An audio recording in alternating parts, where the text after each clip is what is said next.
Ladies and gentlemen, boys and girls, iRacing fans from around the world, welcome to a live broadcast brought to you by KMA TV. I am Scott Kolovic.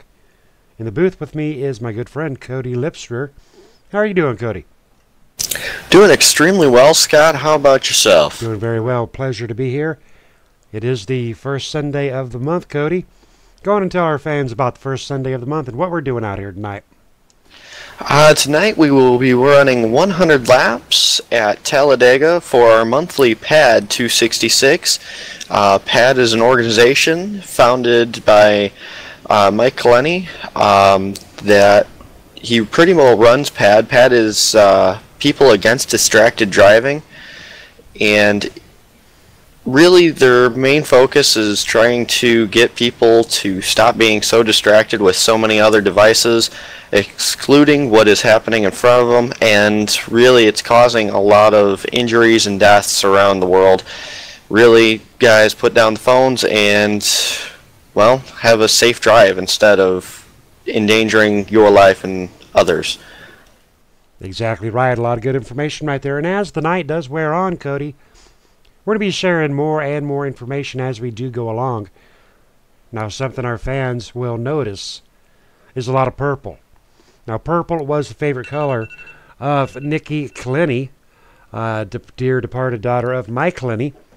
The whole idea behind PAD also had a favorite racing number out there that is sacred within iRacing, as is the color purple. So all these drivers out here, as you know, Cody, go to a lot of trouble along with the painters to paint up the trucks with a lot of different PAD schemes. And you can find more about Nikki Kaleny's story at padd.org. If you'd like to make a donation, padd.org, as well as purchase bumper stickers, wristbands, and t-shirts, anything to show your support out there for Nikki Kaleny. Now, tell us all about the track, Cody. This is Super Speedway action. Yeah, tonight we are running around Talladega, 2.66 mile track, high banked, D-shaped oval. I mean, it is really a solid track. Great fast racing. It's going to be very fun, fast track, to roughly 200 miles per hour, just under most of the time. But we might just want to start getting to the grid as they have qualified. Mark Jackson qualifying first, the number 3 car. He hit a 53.422, and Mitchell Reeves will be starting in second in his O2 truck with a 53.431. Chris Hogan, third place with a 53.443. James O'Brown with a 53.453. And Richard Brose, fifth place, knocking down a 53.463. Jack Watts in sixth position. Travis Browder sitting in seventh. Edward Bray in eighth. Donald Stewart in ninth. And Greg McClendon, our Friday night sponsor, knocking down P10. 11th is Alan Larson in the number 9 truck. Everett F. Lane will be driving the number 24 truck tonight, and he will be starting P12. P13 will be taken by Wesley Whitfield in the 74 truck. Position 14 will be taken by Lee Staples in the 64 truck. Position 16 will be Michael Johnson in the 004 truck. Lloyd Saunders will be taking 17th in the number 1 truck tonight. Position 18 will be Bobby Everhart in the 71. Position 19 will be Jay Doggart in the number 22 truck. And position 20 will be rounding out with Ben Gear in the number 17 truck tonight. Go on and finish this up, Cody. In 21st, we have David Arcadia. In 22nd, we have Ivan Garcia. 23rd, David Williams. 24th, Nick Reynolds. 25th, Jason Russo. 26th will be John Henderson. 27th will be Gary Whitmer. 28th will be Kevin Scott Nelson. 29th will be Joel Guy. And rounding out the field will be Jake Ritchie. A lot of great qualifying times out here. Great qualifying field out here. We do this on the first Sunday of the month, every month, ladies and gentlemen. But every day of our lives, we need to be out there practicing safe driving habits. Now, a couple of those drivers out here, Cody, as you well know, is James Brown and Alan Larson, and we're going to talk about them a little bit. They are in conjunction with MaxMount. Hands, a device you can put up there on your dash to hold your cell phone to keep your hands off of that wheel. And we're going to learn all about MaxMount and hopefully get a driver interview in with one of those two drivers so they can tell us where to go to get a hold of these great devices. All right, ladies and gentlemen, Mark Jackson side by side with Mitchell Reeves. As we do go around this 2.66 mile speedway, pay attention to these great looking trucks out here tonight. Starting in third position, second in line is the number 6 of Chris Hogue, driving the Mickey Clenny truck, and away we go. Take her, Cody. Mitchell Reeves gets off to a really good start as we have a caution already. Not really sure what's going on here. It looks like one of the admins have thrown the caution as we may not have had the correct lineup here. Well, number 72 of Ivan Garcia in the pad truck was in a 3-wide situation there with the number 20 of Dave Acacia. A little bit of driver confusion right there. That's a little bit of confusion all the way across the board. I don't think something must have been awry here because Bobby ended up shooting into the pits right before we went green there. Not really sure if he had a problem with his truck or what was going on there. But then we also had a stack up in the rear of the field. Very interesting. We had a pretty good jump too with Mitchell Reeves going towards the front, and Mark Jackson just was not able to stay beside him. I'm not sure if that was just a little bit of lack of communication or what happened there. Alrighty, well, nonetheless, no damage. Pace car is catching up. And I tell you what, why don't we go on and get one of our admins out there and we'll figure out exactly what happened and see if we can get this cleared up.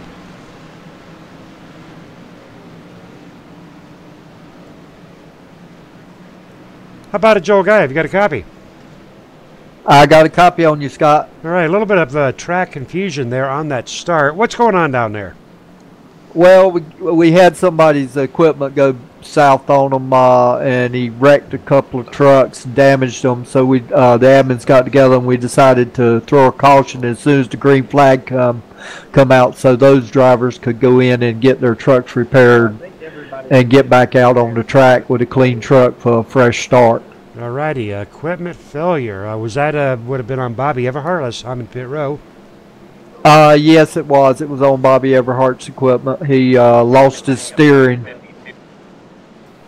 Tough break there for Bobby. Well, hey, while we got you in the booth, go ahead and talk to us a little bit about your thoughts on pad. Now, you're an older driver. You've been driving around the roads for a few years out there. How do you see pad making a difference out there as the years do tick-tock by? Well, I think PAD and all the other organizations that are sponsoring distractive driving is making a difference. I haven't seen people reading newspapers and watching their televisions and stuff like that in their vehicles as much lately with all the publicity that distractive driving has been getting. So I'm hoping that it starts to make a difference in the amount of accidents caused by people driving distracted. Alrighty, now what is the atmosphere out on that track tonight? Well, we were ready to go, and now we're on hold. So I'm assuming that all the drivers are still ready to get out here and get with it and drive safe and conservative for the first 80 laps, and then the last 20. Then we start pushing for positions to get the win. Alrighty. All right, thank you for your time, Joel. You're welcome, Scott. All right, thoughts, Cody? Very interesting way to start the race. You know, usually we don't have that kind of thing happen out here, but I mean, equipment failure does end up happening. I think the admins made the right call there, right decision to give everybody another fair shot at restarting this race the way it's supposed to be. Definitely a good call. Well, you know, it's really the only thing to do. Looking at one driver pulling off. Mitchell Reeves out there in front along with Richie B. James Brown sitting in third. Any favorites out here tonight? Favorites, man. There are so many drivers to pick from and a lot of different driving styles, too. I mean, you know, last night we had a lot of different competitions come together as one for our Veterans Day Memorial Race. And last night, I mean, now the driver I would probably pick for tonight is the one that I almost had picked for last night, even though I was driving in it. Travis Browder in the number 32 right now. He's sitting P4. He qualifies up front, usually does extremely well up front, and once he gets the lead, he does not usually hand it over very easily. He did awesome last night. Not exactly able to get it completely together last night, not able to come out with the win, but he still did an awesome job. Wouldn't doubt that driver, wouldn't doubt his chances for the race. Richard Brose definitely will be a front runner, along with Edward Bray. Gary Whitmer Jr. definitely will be seeing him up in the top 10. Interesting that Gary Whitmer Sr. and Gary Whitmer Jr., father and son combination. Yeah, it's always good to see that they're able to come out here and work side by side together. And most of the time, those two combinations really clash very well because the father-son combinations just kind of mix very easily. And, you know, the great driving style that Gary Whitmer Jr.'s always had, and then, you know, that style has always had to come from somewhere. So, I mean, Gary Whitmer must have taught him quite a few things and quite a few details and trying to get around the track. Now it's son leading father situation out here tonight, as Gary Whitmer was able to qualify 15th, or Gary Whitmer Jr. was able to qualify 15th, and Gary Whitmer started pretty far in the back of the pack in 29th position. So right now he has worked himself up to 13th, and we haven't got anywhere yet. No, not yet. Just some very interesting breaks, apparently. Well, we're gonna get her underway here very shortly, ladies and gentlemen. Lights will be turning off on that pace car, and we will be getting back to. Well, we haven't even gotten there yet, but we will be getting off on some green flag racing here very, very shortly. Again, driver malfunction at the very beginning of tonight's 100-lap race. We are on lap 3. Lights are off on the pace car. We will be going green this time by. Actually, it appears Mitchell Reeves will be getting the I do believe we might be off. Again, a little bit of confusion out here. No, the lights came off the pace car, and I believe they might just be taking a wave around. So that would be a couple of drivers that have received that wave around. Complete chaos here at the beginning of tonight's race for Pad. Yeah, it's Mitchell Reeves, Richard Brose, James Brown taking that free pass. Travis Browder.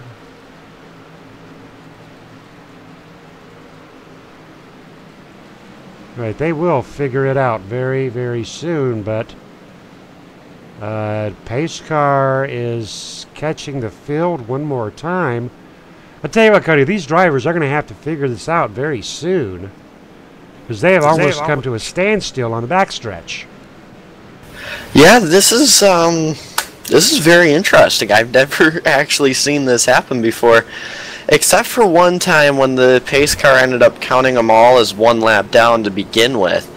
So that might be what's happening right now is with iRacing being and standing the way it is, they might end up just having to throw another caution right away, as soon as we go green again, and let those drivers get the wave around. That driver malfunction there before the race even started is what completely has caused this. So we're on lap 4.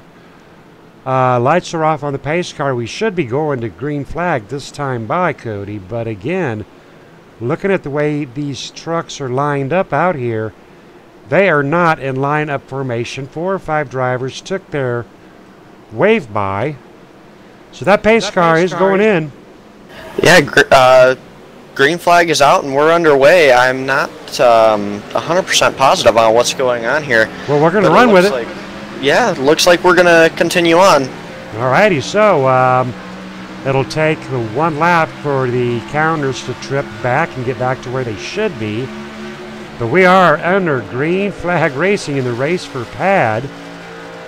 Looking at a Pad truck out there in front, leading them along with the number 74 of Wesley Whitfield and the number 77 of Jack Watts. And we are underway in the race for Pad. And caution is out. Caution is out. So much confusion going on here tonight. This one might actually be a real caution, though. I do see some cars pretty heavily damaged here, as it looks like there's the 22 of Jay Doggart and the 20 of Dave Arcadia probably got into each other here entering turn 3. Oh, a little bit of a netcode situation there with the 22 and the 13.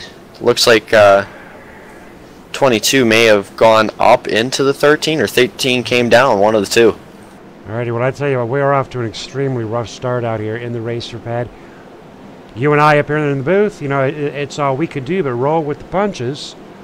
I know the admins are down on the field doing the best that they can, but between a driver malfunction on lap 0 and netcode on lap 6, a little bit of insanity ensuing out here tonight. Mitchell Reeves leading that field, trying to get this race started. Let's go ahead and talk to Mitchell and see what's on his mind. How about it, Mitchell? You got a copy? How we doing, Scott? We're a little frustrated up here, as I'm sure the drivers are. What is going on down there at Talladega? Well, we had a little issue there.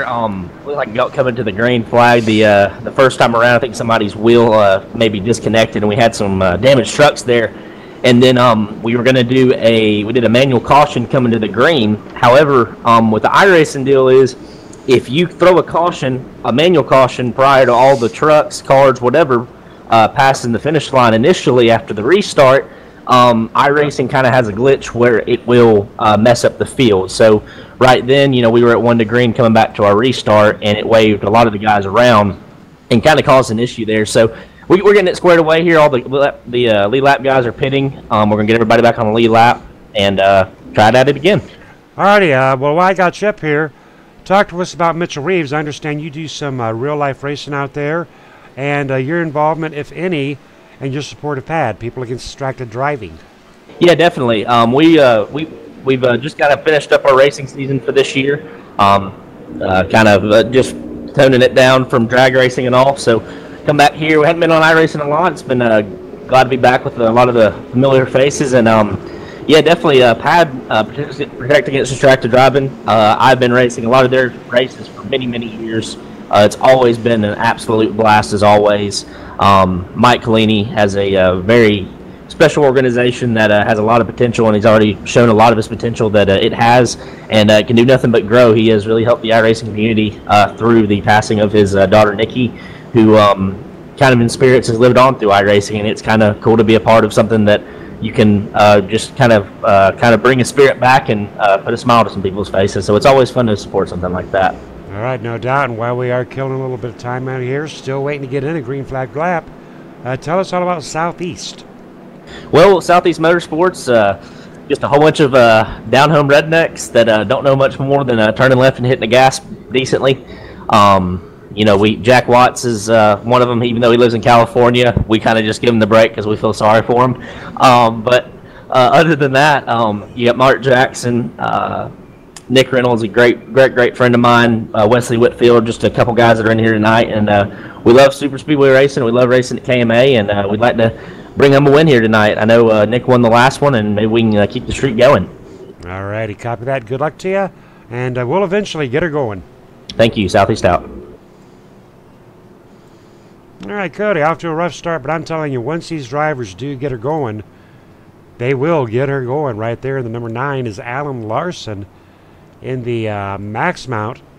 And again, Cody, you're a younger driver. I'm an older driver.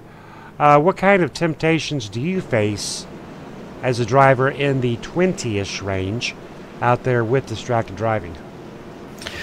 So temptation is always there to, you know, whenever you hear your phone go off, but realistically you just have to have the mindset that, you know, I take my eyes off the road for 5 seconds. 5 seconds is the same amount of time it takes to travel a couple hundred feet in when you're moving 55, 60 miles per hour. So in that couple hundred feet, what could possibly go wrong? And the actual fact is there could only be 5 feet between you and another vehicle before there's an accident, and really the accidents that you can see can get really bad.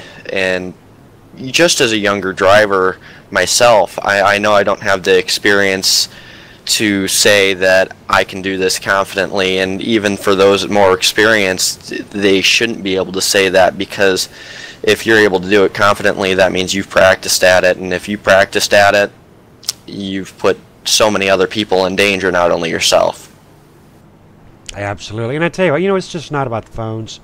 It's about the rubbernecking, the fiddling with the radio. When I was 16, my first accident I got into, and I've only had 2, which in a 30-year career driving, that's not bad.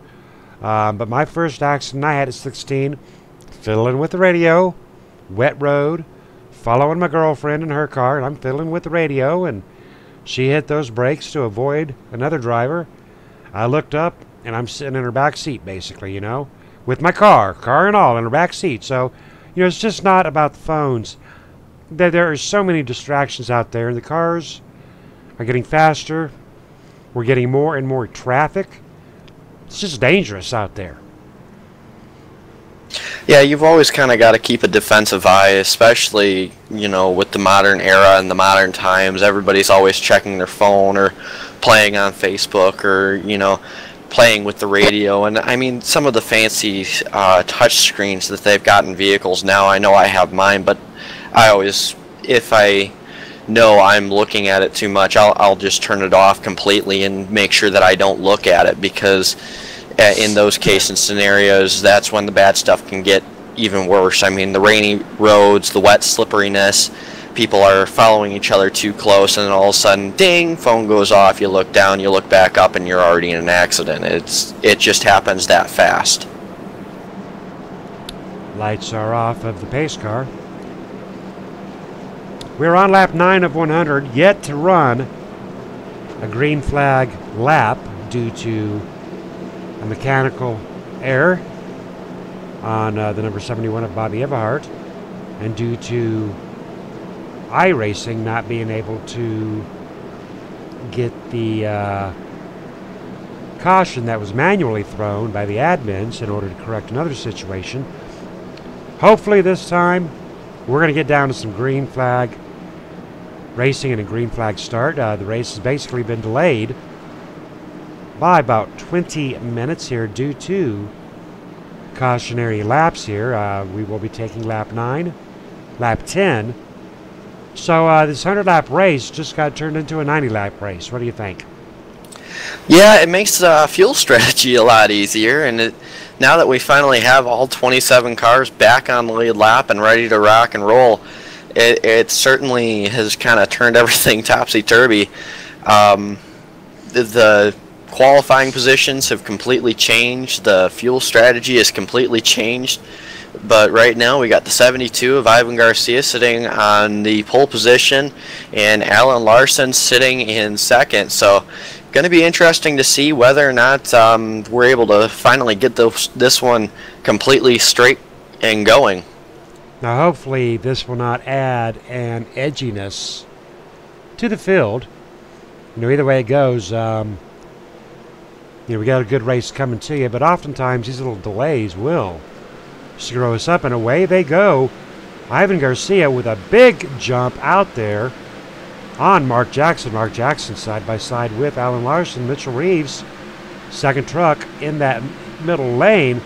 But Ivan Garcia, oh boy, he took a big start out there, and now he's going to get 8 alive.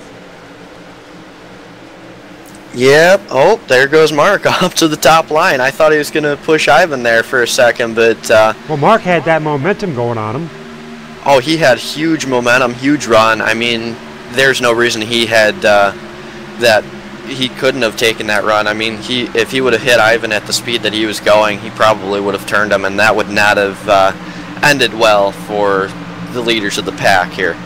Mark Jackson, Alan Larson in that upper lane, going against Ivan Garcia and Mitchell Reeves.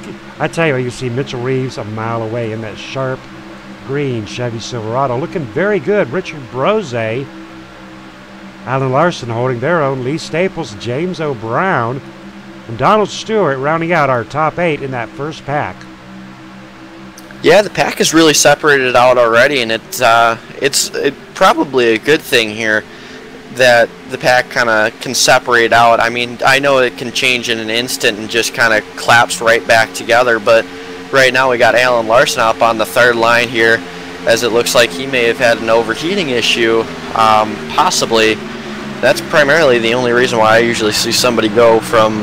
Well, not sure how he could not sure how he could have overheated in 2 laps. But that pack is closing up right now. Yeah, that second pack there really pushing quite hard to get back up to the lead pack, and that's going to make that 8-car pack almost 12 or so car pack. So going to be interesting to see whether or not they're able to make a few extra moves or maybe add some speed to that main pack. Well, we are underway, ladies and gentlemen, finally in the monthly race for Pad 266. All right, time for us to get our tongues loose and for these drivers to get their steering wheels belted on tight. Oh, wait, that's what messed us up in the first place. One driver's wheel coming unhinged. But I tell you what, they got it going on right now with Mark Jackson, Ivan Garcia up there in front on lap 12 of 100. You were able to see right there, Mark was able to very easily get down in front of Ivan. Now it looks like Richard's going to battle Mark side by side as they're going to cross the line one more time on lap 14. As it looks like Richie's going to get a pretty good shove and go down in front of Mark Jackson. Now it's going to be Richard Brose versus James O'Brown, I believe that is. Richard Brose getting some help from Mark Jackson. And I tell you what, these 2 drivers, Richard Brose and Mark Jackson, 2 drivers, work very, very well together. And here at the Speedway, that is something that has to be done. You got to have a partner. You got to have help. You got to know what they're going to do, when they're going to do it, and how they're going to get her done. If you have not got a partner out here at Talladega, you're lost. Well, not only are you lost, but that means that you could lose just about everything in an instant, and you could fall off the back of the pack and you'll never see it again. Mark Jackson and Richard Brose have very similar driving styles. I mean, Richie usually likes to stay more towards the high side, whereas Mark usually stays more towards the middle, but either way it goes, those drivers are used to being the ones that are passing on the high side, on the outside, always making sure they're moving forward, and right now doing a great job on holding off that outside line of James O'Brown and Donald Sadusky. Everett Lane doing a good job out there in the number 24 Chevy Silverado on the outside of the number 64 of Lee Staples. Everett Lane dressed up in purple, honoring the Pad Foundation, People Against Distracted Driving, and Nikki Clenny. Tell you what, that is one thing very cool about these Pad races, is all of the purple. Take a look at the purple rims on several of these drivers, such as the number 1 of Lloyd Saunders, hailing out of Canada. That just touches my heart to see all this purple out here. Purple was the favorite color of Nikki Clenny. Lloyd Saunders in 14th position. Yeah, the purple, all of the different paint schemes. I mean, everybody does something different. I mean, the numbers. Donald Stewart has the numbers right now of the 78 truck. Purple as can be. I mean, I've never seen more of a purple number in my life. And my sister drove a car, and I don't even think she had that kind of purple on there. It's just awesome seeing the amount of different drivers able to come up with so many different designs. Gary Whitmer Jr. sitting back in 18th position. We are looking at 21 drivers onto this front pack. So it does indeed look like they've got it together. Bobby Everhart and Michael Johnson bringing up the rear of that field.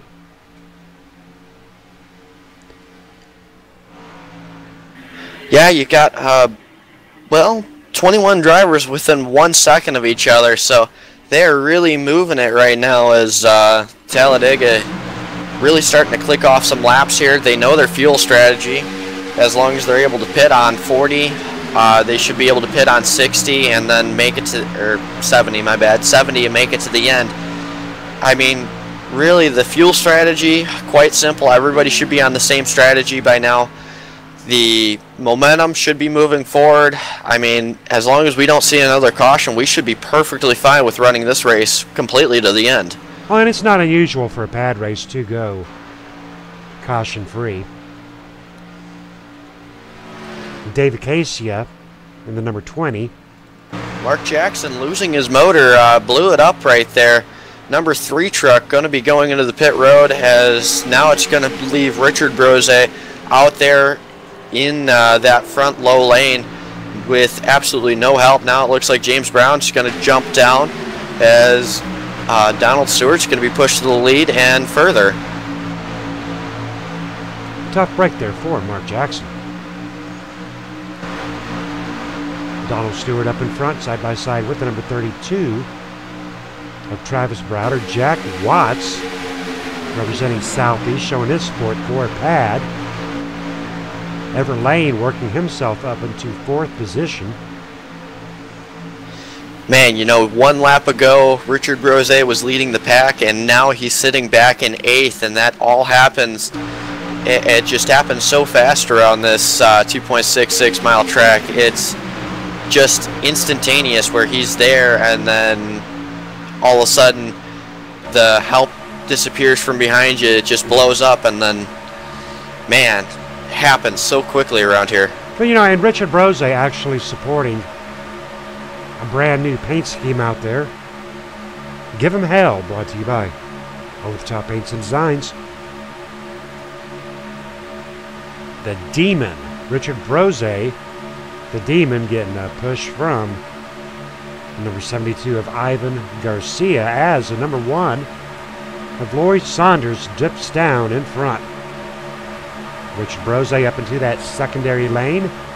Ivan Garcia taking in that front door. Ivan Garcia doing a little bit of dancing there with that yellow line.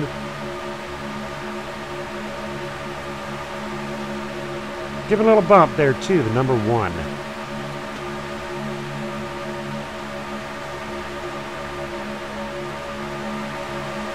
Everybody seems to be playing pretty nice right now. I mean, you got a little bit of sliding going around and stuff like that, but I mean, Talladega is a pretty simple and straightforward track. You keep it between the lines and you're okay. Well, the problem is, though, the yellow line, though.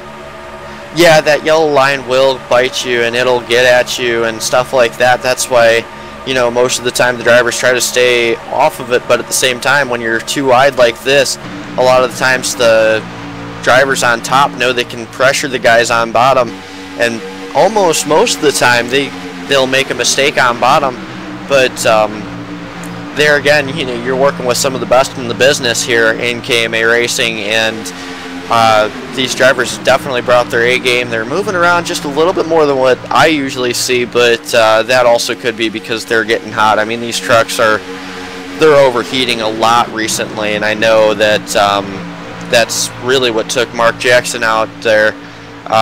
just overheating complications, and now just seems like a lot of the drivers are going to have to keep it nice, calm, cool, because now they've seen one driver get out due to blowing up, so they're going to have to keep a very close eye on that gauge, make sure they don't push it as well. Well, now another danger that these drivers do have out here is the squaring up of the bumpers when they are trying to push. Talk to us about how exactly you got to be squared up. Yeah, that's a very infamous term of bumper hooking, and iRacing has a very bad habit of that one too. Coming up off of corners, if the trucks are not perfectly squared up, and if you hit them a little bit too early or even a little bit too late entering a corner, what'll end up happening is it'll just kind of take the bumper and hook them left or hook them right, whichever side you end up tapping them on.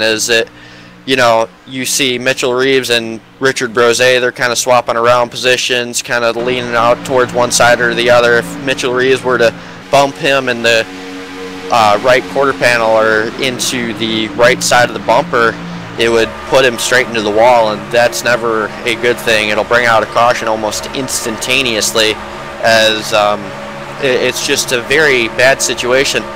But most of the time these drivers are well good enough, trained enough, that they know they just need to be squared up right as soon as they hit them, if they choose to hit them. Looking at the rear end of the number 1 of Lloyd Saunders. One wreck could wreck it all. Good advice right there to listen to. One wreck could wreck it all, side by side with the number 22 of Jay Dargett. And the Remembering Mickey, brought to you by Overtop Paints and Designs.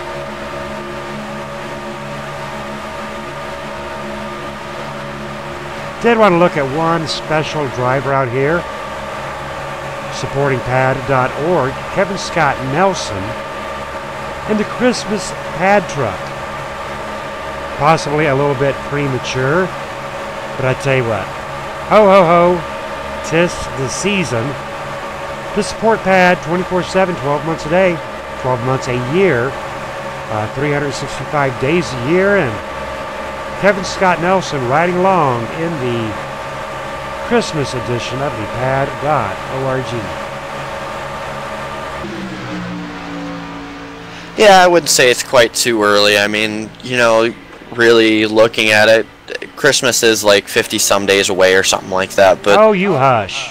I know. My wife would wash her mouth. I was so for saying that. But either way, the traffic does end up getting worse around this time of the year. Not to mention Black Friday is only like 2 weeks, 3 weeks away, something like that. And that traffic is always terrible. It doesn't matter where you live, or, even if you live in a one-horse town, that one horse is going to be out there. So really just that's kind of where that whole situation ends up getting just a little bit worse, is because the numbers are out on the roads. Everybody's checking their list, checking it twice, and it really just ends up becoming a bad situation with that many more people on the road. It's just best to be safe. Don't look at the phones, don't be distracted, don't be looking at any lists, don't be checking any messages, nothing. Just eyes on the road. Lap 26 of 100, 26 down, 74 to go.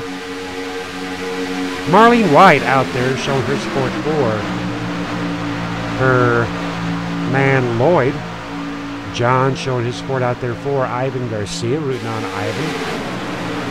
Becky Whitmer having a margarita safe and sound at home.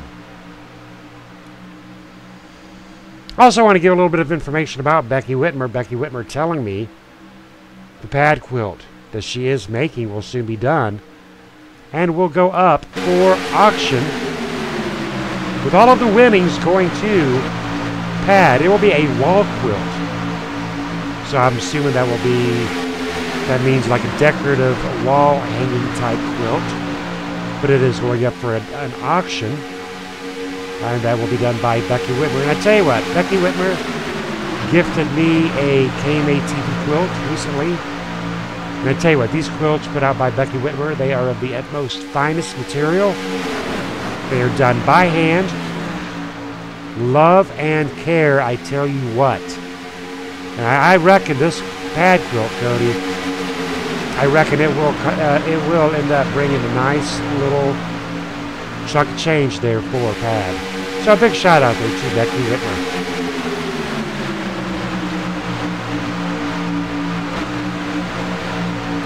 It's always awesome when, you know, the little things can make the biggest possible things come out in people. And, you know, Pad, it started out as a very small organization.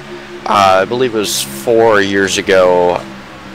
Not really sure when it started actually, but I do know that it did start out as a very small organization. One person can start just the biggest of movements. And what it's turned into is absolutely fantastic. Donald Stewart looks like he wants to try to go for the lead as he is on the outside line now. Looks like he is going to the front. Let's see if he can lead this lap. He will. And will he go down? He will. Got a big push there from Travis Browder. Travis Browder showing his support for Pad. But now that Donald Stewart got up there in front, seems that outside lane stalling down, but the 24 of Everett Lane going back up. Interesting little situation there done by 24. In memory of Mickey Kalini. Yeah, it's a little bit of position swapping right there. It's just a lot of drivers not really taking a lot of, not huge chances, but little chances, kind of taking bigger tolls here throughout the day. Jack Watts having a fan out there on that KM-ATV jet. Side by side with Travis Browder.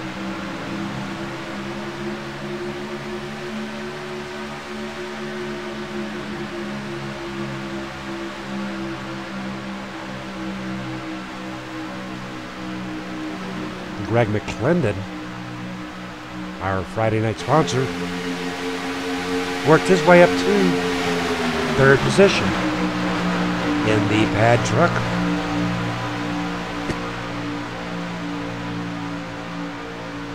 That battle still going on very heavily up front. Donald Stewart and Everett Lane trying to figure out who wants to lead the next lap, as you know, it just keeps swapping back and forth. Donald Stewart ended up leading this lap.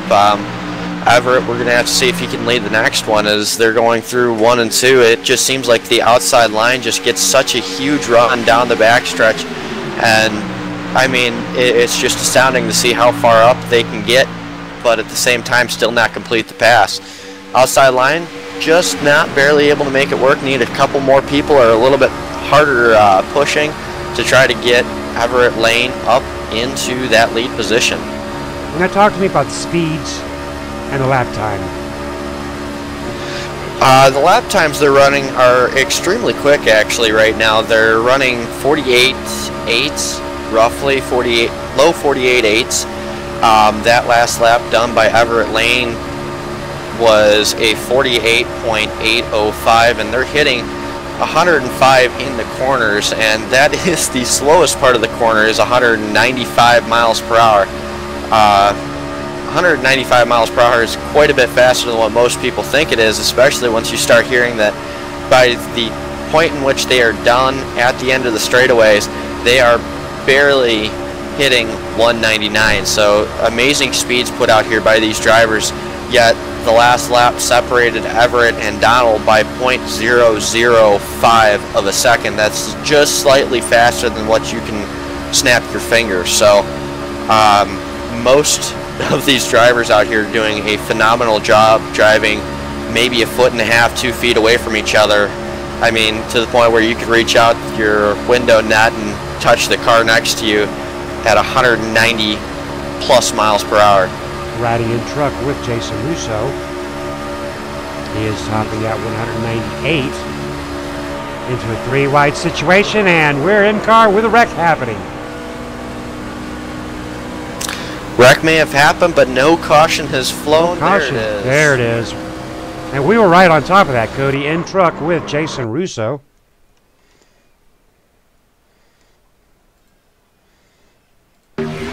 Yeah, both trucks ended up spinning down, the 22 and the 9. It just looked like maybe, well, the 9 of Alan Larson got out into that 3-wide situation. The 22 of Jay Doggart ended up going right behind him and went down below him into that 3-wide situation. Then Jason, we were talking about that bumper hook a little bit earlier, and it just looks like a little bit of neck coot bumper hook that turned Jay right into Alan, and both those trucks end up going around down below the apron originally and then coming back up on track, bringing out the caution. Alrighty, tough break right there for Jay Doggart and Alan Larson. That'll send those drivers out there to pit row. But all is not lost for those drivers. They do have one backup. Talk to us about that backup. Yeah, that one backup truck, that one reset for tonight's race, really it allows the driver to have one extra chance at making sure that they do have some sort of option just in case those situations do end up happening where the backup truck or the initial truck ends up getting caught up in something accidental done by iRacing, you know, whether it be a bumper hook or, you know, a lag out situation. We'll have to see whether or not Jason has a new truck. Jay should have a new truck, and Alan should have a new truck as well. Alan Larson driving out of pit road, trying to get all of his stuff fixed right back up. Alive and well. Let's get Alan Larson on the horn and see what kind of condition he is in. How about it, Alan Larson? Have you got a copy? Yes, sir, I do there. How you doing? Doing good. A little bit of a tough break for you right there, huh? Yeah, that's a bummer, man. I'm not sure exactly what happened, but, it's one of them things. You get, racing like that, and it happens. All right, well, to tell you what, the main reason I brought you up here, Alan, I wanted you to tell us all about Max Mount tonight. We are out here trying to spread awareness about PAD and the dangers of distracted driving. But you've got a pretty nifty little gadget there to help keep us safe. Tell us all about it. Yep, that is a Max Mount mount that mounts your phone or GPS device where you can operate it hands-free to, not text and drive and stay alive. Right, and if we want to get our hands on one of these hands-free mounts, where do we go to? You can go to www.maxmount.com, or we're also available on Amazon, and you can find them at most of the truck stops, major, TAs, Petros, Flying J. Well, I'm not sure if we're in Flying J's yet, but hopefully we will be soon. Alrighty, very nice. Now, you had to obviously use your backup vehicle right there. What are your plans for the next 65 laps, knowing you've only got this truck to run on? Yeah, that's true. I just got to try and stay out of trouble. It's Talladega, though. There's no guarantees, so we'll just do the best we can. Keep this Max Mount Chevrolet in one piece and see what we can do. Alrighty, good luck to you, Alan Larson. All right, thank you, Scott. All right, keeping us safe at Max Mount. Hands-free phone holder. Pretty cool stuff right there. I'll put Donald Stewart out there on the front line along with the number 24, Everett Lane. How about it, Everett? You got a copy? Hey, Scott. How you doing tonight, buddy? Doing very good, sir. Taking a look at your truck. Well, that's pretty darn sharp. Tell me all about it. Yeah, that's my new paint scheme for this year. Retired last year's paint scheme. Got a little bit of metallic pink in there, and the people against distracted driving. Did you paint that yourself? I sure did, sir. I do all my paint schemes. Loving how you put the pink roses around the picture of Angel and Nikki. Tell us a little bit about your thoughts on distracted driving. Distracted driving is a heartache for everybody who has to deal with it. We all pray for Nikki's family. It's been a while, but we all still have her in our hearts and all. I have some young gentlemen as sons, and stay on them all the time about driving and distracted, and make sure you pull over, and if you're going to use a phone, pull it over and make it safe for everybody. Alrighty, and talk to us now about your race and the atmosphere down on that track. Took a while for us to get her started, didn't it? Yeah, it took us a little while to get all the bugs worked out, but once we got the bugs worked out, we had some good green flag racing up front here. You know, I had to come back from the mid-pack, but a lot of fun. See if we can't get some green flag pits here and do some more wheel running. Alrighty, good luck to you, Everett. Thank you there, Scott. Alright, so Cody, we're underneath our third caution of the night. We've got Donald Stewart out there on that front line. So far, pretty good race. About a third of the way through it. 10 lead changes with Donald Stewart leading 9 laps. What are your thoughts right now if you are Donald Stewart up there on that front line? Boy, oh boy, man. This is going to be interesting. I've never really had to play with fuel strategy this much. I mean, right now we are just outside the pit window of lap 40. Lap 40, our last pit stop was roughly lap 10 when we had that final shindig caution thing, whatever that was, when we originally started the race. So right now, this is kind of where, you know, we were 5 laps away from pitting originally. Right now, you top off, you might be able to make this a one-stop race. Might. So we are looking at about a 32-lap fuel run. Drivers are going to have to get their calculators out. But you are very well versed in the mathematics right there. And we do have drivers going into pit road. Travis Browder, I do believe, has made his way into pit road. So Travis, a couple other drivers taking that gamble. But, you know, if another caution does come out, it's all for naught. Yeah, I mean, but at the same fact, you know, there's like 23 cars remaining on the lead lap right now. If worst really comes to worst, it doesn't take long to go from 20th to 1st in Talladega, just like it doesn't take long to go from 1st to 20th in Talladega. So, really looking at it, I'd much rather personally stay in the back anyways, so topping off for fuel isn't that big of a strategy for me. I would do it anyways. But it is interesting to see that only the top 12 ended up staying out. 12 cars staying out, not topping off the remainder of the field. Roughly 12 cars ended up pitting in, taking that extra time and those extra precious gallons of fuel.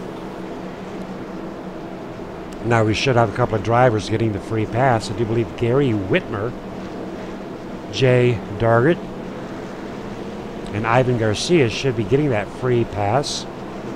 Unfortunately, a couple of drivers already out and down for the count. Mark Jackson out with a blown engine. David Williams, Chris Hogue out as well. Yeah, a few drivers in the field ended up having to use their resets early, and then, you know, the small issues ended up just piling up to be quite a bit bigger issues. So really, as we're under our technically our second or whatever, but really it's only our first caution of the race, it really kind of switches up the strategy, really switches up the game plan for those that don't have a reset right now.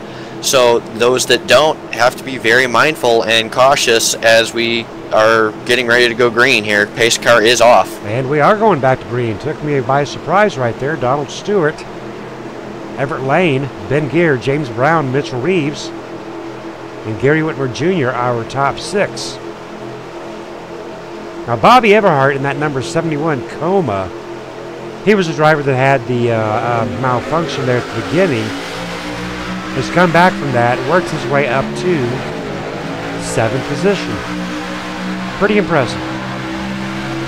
Yeah, he didn't exactly get the best of qualifying, and, you know, even in practice, his lap times weren't all that great. He was back in 22nd in practice, and back in 18th when he started the race, but now he's sitting up in 7th, able to gain those 12 spots or 11 spots or so. Now he's fighting side by side, has a very good chance at leading a couple laps before we get ready for the next pit stop. Richard Brose still holding down position 8 side by side with Lloyd Saunders. And the number 11 of John Henderson rounding out our top 10. good solid battles going on up here in the top 10 or so, as there's pretty well a outside lane and an inside lane, and you know who's going to be running who and who's going to be running where. Everett Lane able to take over that lead very quickly there, as he was able to drop right down in front of Donald Stewart, and now James O'Brown leading that outside line again. Got a lot of stock in James Brown, Everett. Gary Whitmer Jr. up to 3rd position. Gary running very, very well tonight. Last night had a few minor problems and ended up rebounding pretty well. Oh, we had a little bit of netcode right there. I saw that out of the corner of my eye, as it looks like we have a driver around, and that will bring out the caution. Number 1, Lloyd Saunders, I know was involved. Not really sure what else happened there.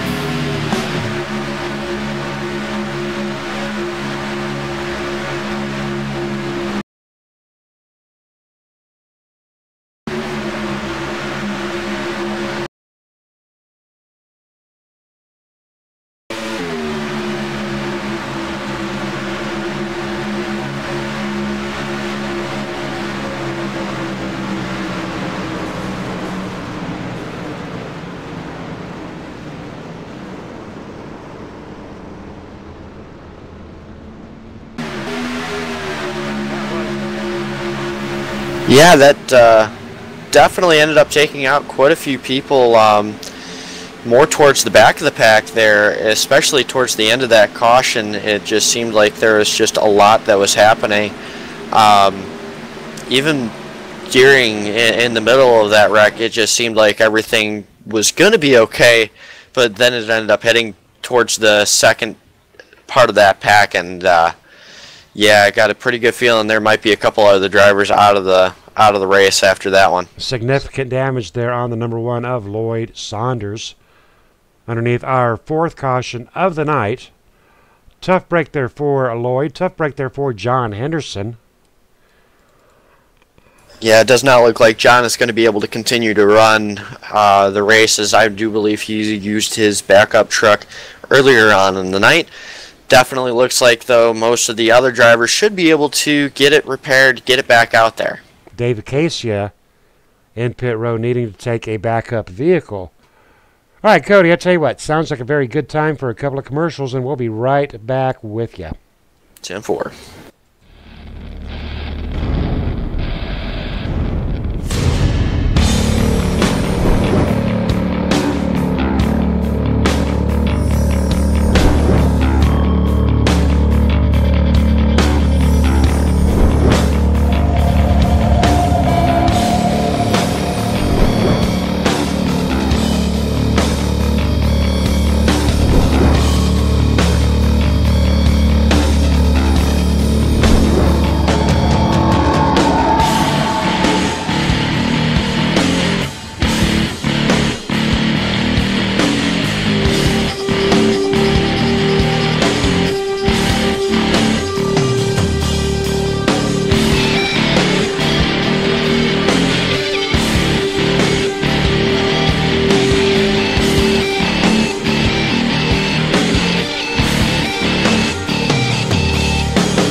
Yeah, that one was quite a bit bigger than what we all expected, especially right after a caution. I mean, we all know the saying, cautions breed cautions, but that one just seemed to be a little bit much. But at the same time, it ends up being the big one. That's what ends up happening at Talladega. I mean, that's the primary reason is the action is great and the wrecks are even bigger.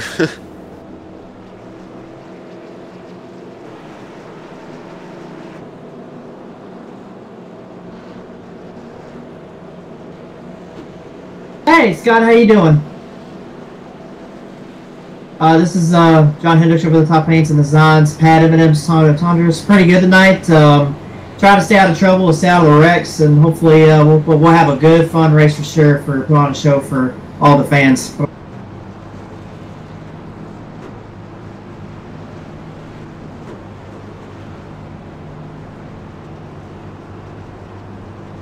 Pat, as people get distracted driving, just always look ahead on the road, what's going on and stuff like that, and don't worry about what's behind you. Just always look what's in front of you. That's the main thing. We got one more pit stop. Hopefully, we'll get some green flag pit stops. I'm always ready for that. So we'll see what happens as this race goes on. Thanks, Captain. Have fun there, guys.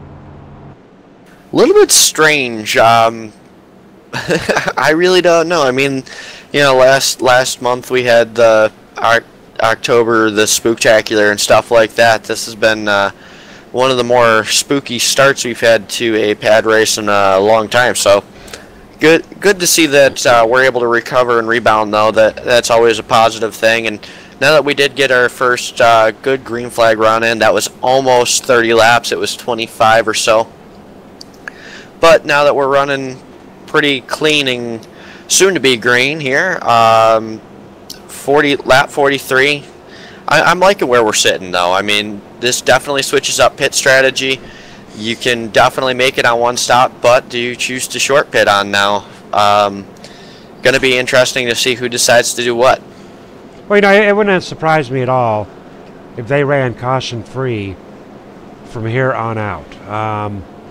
Again, like we were saying, it has been a strange race. It's been a good race. We had a nice long run right there. But these drivers are ready to get down to some green flag pit stops. I know I am. Definitely ready for it. Always ready for it. Everett Lane, James Brown, Donald Stewart, Bobby Everhart, Alan Larson, Richard Brose, Gary Whitmer Jr. in 7th. Mitchell Reeves, Jack Watson, Travis Browder rounding out our top 10. Jason Russo still making a good run. Jason Russo, last night's winner. He's coming in here off of a great high. Edward Bray with Black Talon sitting in 15th with his teammate Lee Staples in 17th. Gary Whitmer Sr. back in 19th.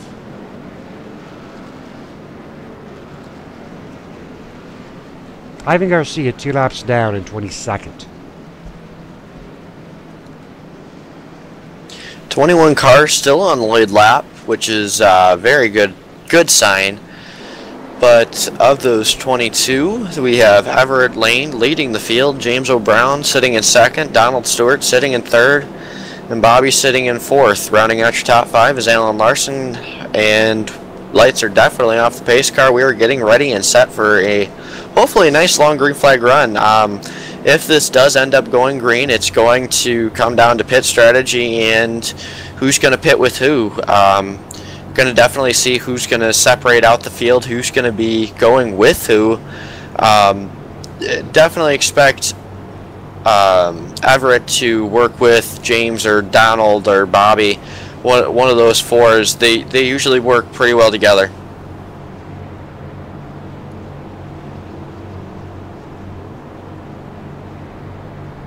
Now, as these drivers do tick off these laps, they will be running harder and harder. We got a thing around here called go time, but these drivers still are at least 30 laps out of any type of go time. go time usually happening about lap 80, so they still need to be just in ride formation right now. Yeah, green flag is out. Ride formation is definitely going to be a very heavy key right now. Double file, don't really push the 3 wide, don't really force the issue. I mean, it's kind of like a common factor of, you know, you get stuck behind somebody, just deal with it for right now, as, you know, there's plenty of laps to go in the race. Everett really showing a good strength on the bottom, but James getting a huge run off the top line with Bobby pushing him, as it looks like not only will James clear, but Bobby almost cleared at the same time on the same stretch. Now it looks like Bobby's getting pushed, and a little bit too much of a push, and it got turned. That'll be a caution. Man, I thought the last one was a big one. Tell you what, the moon must be full tonight, Cody, because that one there, wow, that one there may have taken out the entire field. Yeah, I think it may have. That was interesting. That was extremely heavy. It's like bowling pins. I mean, that was literally like bowling pins. I do not see one vehicle out there. Wow. We're going to look at that. Keep an eye on that blue coma up there in front of Bobby Everhart. That there is where the trouble started. One truck trying to slice through the center of it, but he was indeed nicked as well, and there they go. Driver coming up. That was Mitchell Reeves trying to come up the center. And, wow. If we were bowling, that'd have been a strike right there. I think that would have been a strike in our alley, and then the next one over. So, wow, that's a stunner. Jack Watts out there alive.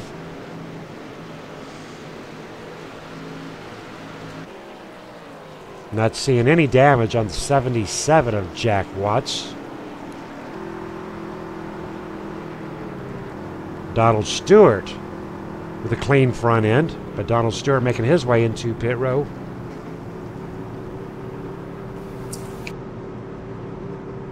Looks like about 14 trucks involved in that one. That's give or take 2 or 3. I may have missed a couple when I counted, but that is definitely some heavier impacts and some heavier, heavy contact done throughout the field. And we are not even at the halfway point. Lap 46 up 100. By the time we go back to Green Flag Racing, we'll be at the halfway point. But I'm not sure that we're going to have more than just a handful of drivers returning. I wouldn't doubt that there's still quite a bit of the field that should be able to come back from this. I do know that we should have roughly, I want to say about 10 to 15 cars remaining out of that one. That one took out a good chunk, but I still think we have a couple remaining. Alright, we will be finding out very shortly. Edward Bray with Black Talon Racing seeming to be alive and well.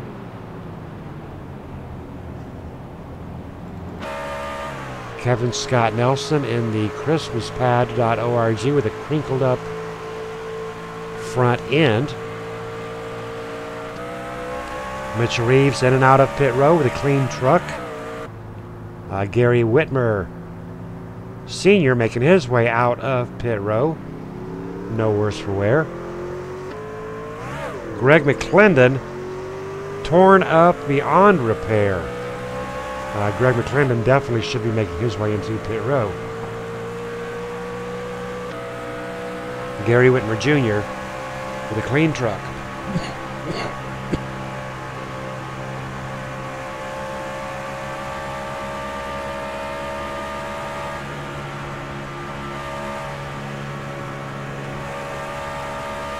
Bit of a stunner.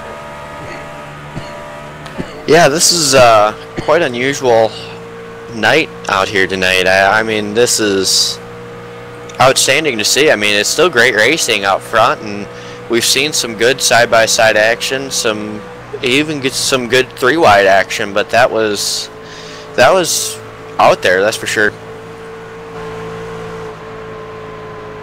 Actually, Gary, having some damage on the rear end. Significant amount of damage on the rear end of that 5, but it's not really going to affect the forward progression much.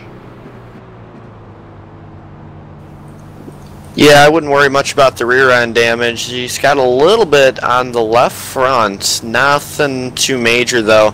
It looks like just a little bit of a scrubbed up, you know, paint blemish. That's about it.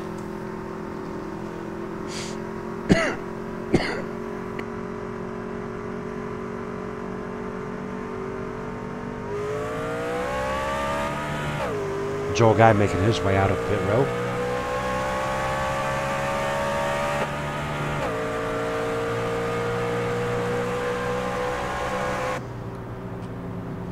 Gary Whitmer has caught that field. Going to give us a chance to talk to Gary. How about it, Gary? You got a copy? I got you, Scott. Rough night. What do you think? Yeah, been a rough night so far. Alrighty, and how are you and the truck doing? I got a little tangled up in that one. Had a 30-second repair. I'm trying to save this reset as long as I can. Alrighty, well, you are looking like your rear end is got a lot of damage there on it, but beautiful looking truck nonetheless. Tell me all about the paint job. This paint job was put up by John Hendrick again. Another Angels Never Die Nikki Kalini truck for this pad race. Alright, looks very sharp, looks very nice and beautiful. Now, you know, with saving that reset, you're going to have to drive very defensively. So is there a point in time you're going to really get aggressive? Probably 20 to go if keep it together.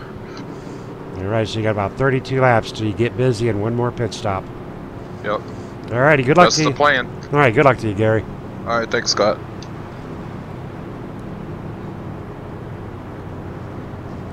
Alright, I'm going to have to get up and look out my window, because I tell you what, Cody, got to be a full moon out there or something. It really must be, because I've seen a lot of racing in KMA, and this just certainly doesn't seem like the same racing I've been seeing recently. It's you know, last night we ran 75 laps at Daytona, caution-free. 75 laps caution-free in the gens, no less. Yeah, and it was outstanding racing. It was absolutely fantastic to see the amount of drivers that were able to, you know, keep it together with the amount of racing that we were able to do. And we had very long green flag runs. In fact, we even got a green flag pit stop in there tonight. It just certainly does not seem like the same field, I guess. Well, it is the same field, but you're right. It just does not seem like the same field. And I know it's a different vehicle, and a lot of drivers were complaining about the draft package on the vehicles we ran last night because they're very difficult to pass, and these trucks, very easy to pass. But I tell you what, you know, when you're up there on that front line, you cannot be making mistakes like that and taking out 12 to 15 drivers. Yeah, I mean, it really wasn't much for mistakes, though. I mean, it was a simple, plain bumper hook, and you know, we talked about that in the beginning of the broadcast on how you had to be very, very careful of that and how you had to be very aware of what happens if you do not square up. And we saw what happens when you don't now. I mean, now we're going to have to just definitely make sure that we don't see it again. I mean, that's going to be huge.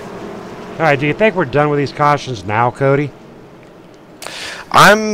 I'm thinking so. I think the field has gotten small enough right now that now it's really not going to be a pushing factor as long as the top 15 just kind of stay together, stay, you know, well knit into one group and one pack. I think we should be okay.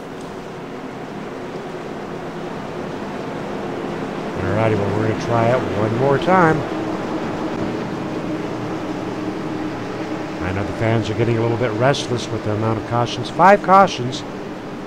Pace car is in. Jack Watts side by side with Jason Russo, and we're going back to green flag racing here in the racer pad. 266, and away they go. Good jump by Jack Watts right there on that restart. And it ended up working out very well that Nick Reynolds was able to call the jump with him, as Jason was not able to quite keep beside him, as now Jason's able to pull in onto that bottom line along with Donald Stewart right now. They're going to just try to maintain and ride single file. Edward Bray and Kevin Scott Nelson, Everett Lane making their way up. Edward Bray down to the inside lane in front of Kevin Scott Nelson. But I tell you what, they have got to get hooked up.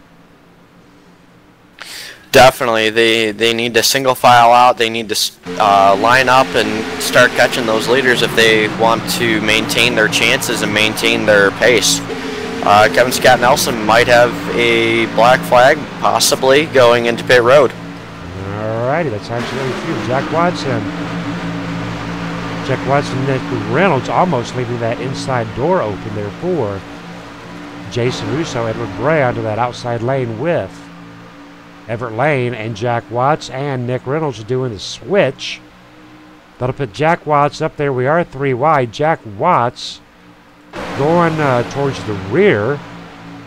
Not sure if there's engine difficulty there for Jack Watts, but that will split Jack Watts and Nick Reynolds apart. Very interesting move. I mean, they had a huge restart and did extremely well right there on that restart. Jack and Nick ended up getting perfectly synced up. I mean, the start was almost to perfection, and now Jack sitting back in 10th position. Very interesting placement right there, as Nick is in second, battling for third right now. Well, it could be that Jack was going back there to get a hold of Mitchell Reeves. Mitchell Reeves, Jack, and Nick Reynolds on the same team. So it might have been a matter of backing up and regrouping. With these top 5 drivers, Edward Bray making his way up to the front. Edward Bray and Everett Lane will be working hand in hand with Jason Russo. We are past the halfway point. We are on lap 51. 5 cautions in, 15 lead changes.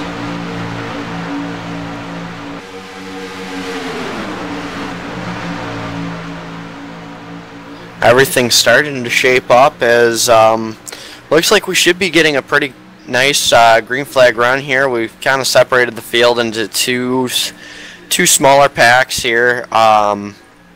Both packs obtaining about 8 cars in the first pack and 10 cars in the second pack, as it looks like a few cars on the outside, a few cars on the inside, kind of just keeping it small and steady right now. Well, and Jack Watts has hanging on to the rear end of this first pack, and indeed, I do believe that's what the deal was. He was going back there for Mitchell Reeves, because we have now got Jack Watts, Mitchell Reeves, and Nick Reynolds all up in this front pack. But we also got Everett Lane and Edward Bray and Jason Russo, James Brown.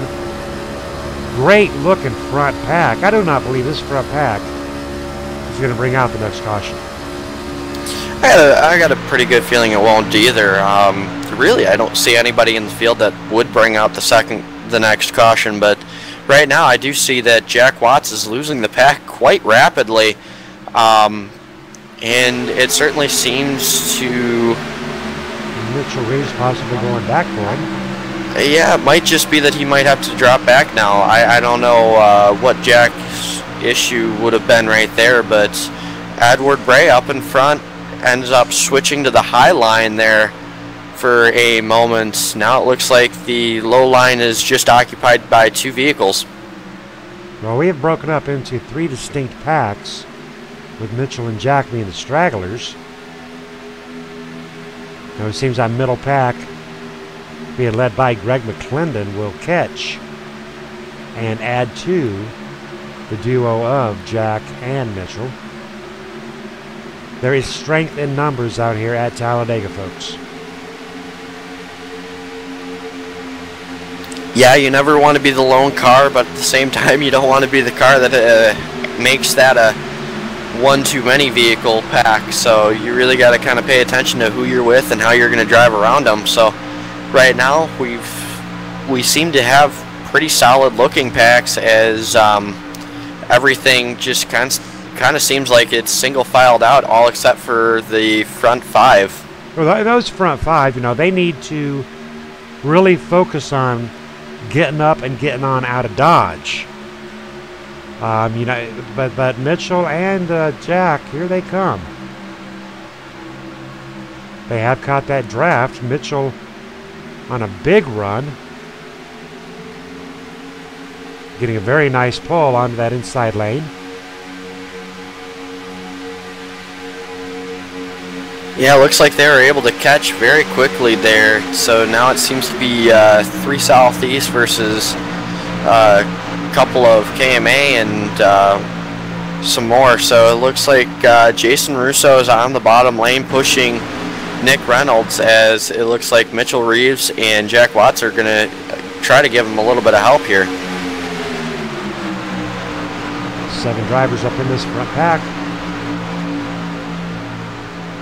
4 drivers in close proximity. Right between them, Lee Staples, Mitchell Reeves, Donnie Stewart. Not quite able to get there. 13 laps away from hitting our next pit stop, as that would be the next stop on our strategy. So looks like there's going to be some green flag racing to possibly lead to pit strategy here. Definitely been a struggle out here tonight. Unfortunately, Kevin Scott Nelson cursed from the start, having to pull out too much damage for the Christmas pad truck. But I tell you what, he looked cute. He looked really cute. Wow, Nick Reynolds and Jack Watts sideways down on the apron. Well, Nick Reynolds was up in the 3rd lane there. That was kind of crazy. Yeah, that was very interesting.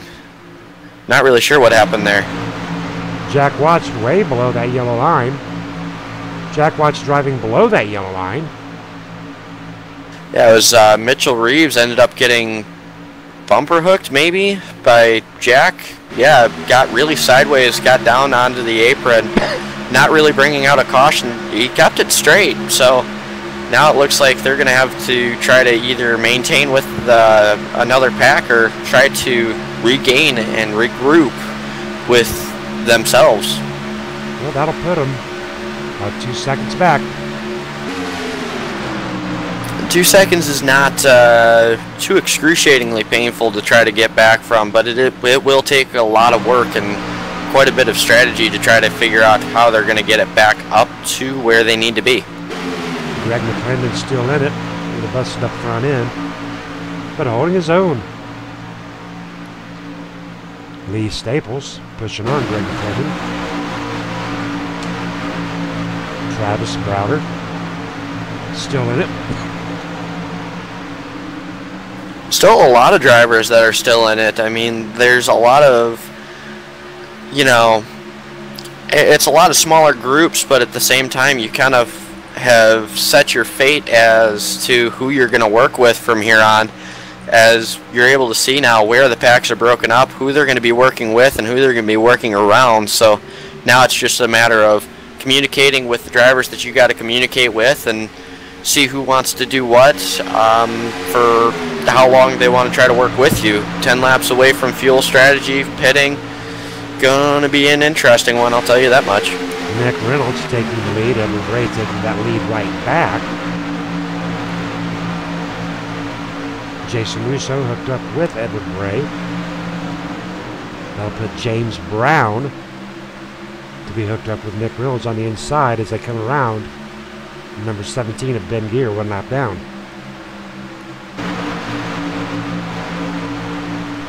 Yeah, that will put Ben Gear actually his 2nd lap down, so now it's kind of just a ride strategy game for Ben, as hopefully he can get hooked up with one of these packs and maybe help push him back up to the lead or something. As speaking of being pushed back up to the lead, now looks like Mitchell Reeves and Jack Watts regained that gap that we were talking about by about 2 seconds back. they're right back up there. Alrighty, and this pack's getting ready to get real busy. Yeah, the pack of 5 turned into a pack of 7, and again, there's 2 more guys that have caught back up to that, Greg McClendon and Lee Staples now, as that kind of makes that a pack of 9, but right behind Travis them. Browder. Yeah, right behind them, Travis Browder still in it to win it with Michael Johnson, Donald Stewart, and Joel Guy still in that pack as well. Now, Travis Browder 1 lap down, but Donald and Joel and Greg on that lead lap. It is definitely not impossible to get that lap back, especially if you're able to get it back the hard way and then continue to pit on the same strategy as the remainder of the leaders. I mean, really, I believe the lap cars are usually a little bit more valuable than even the lead lap drivers because, I mean, the lap drivers, they really don't have much to lose. I mean, they're already a lap down, so most of the time, they're the best guys to work with. Good observation right there, and very true.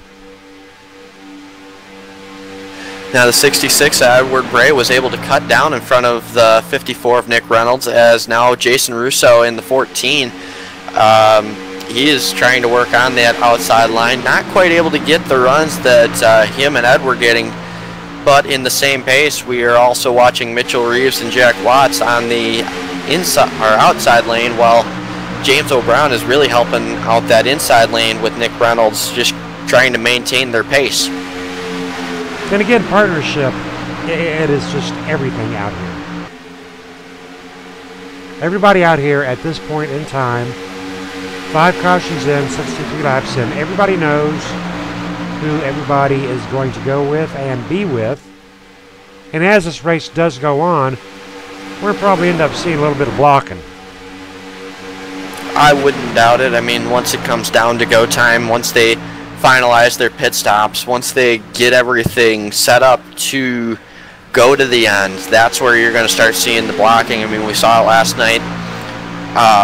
There was some good side-by-side action, and then, you know, really it just ended up working out best that the blocking was just kind of stayed as a mindset, but in these trucks, they're so much more maneuverable and much easier to go side by side and pass with.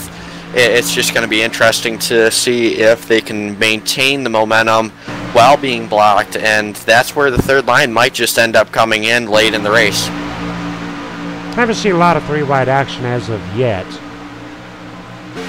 We saw a little bit of it in the start of the race when we had that first initial long green flag run, but really haven't seen much outside of that, and I think that's why, you know, as that mindset changes that, all right, it's go time, that's where your 3-wide might just come in handy, especially now that this is like a 9-car pack. You're really going to see it might not end up happening as big as before, but I do believe it might just be a 4-on-4-on-2 situation or something like that. I'll tell you what, I'm very impressed with Greg McClendon. Just back there riding, hanging on.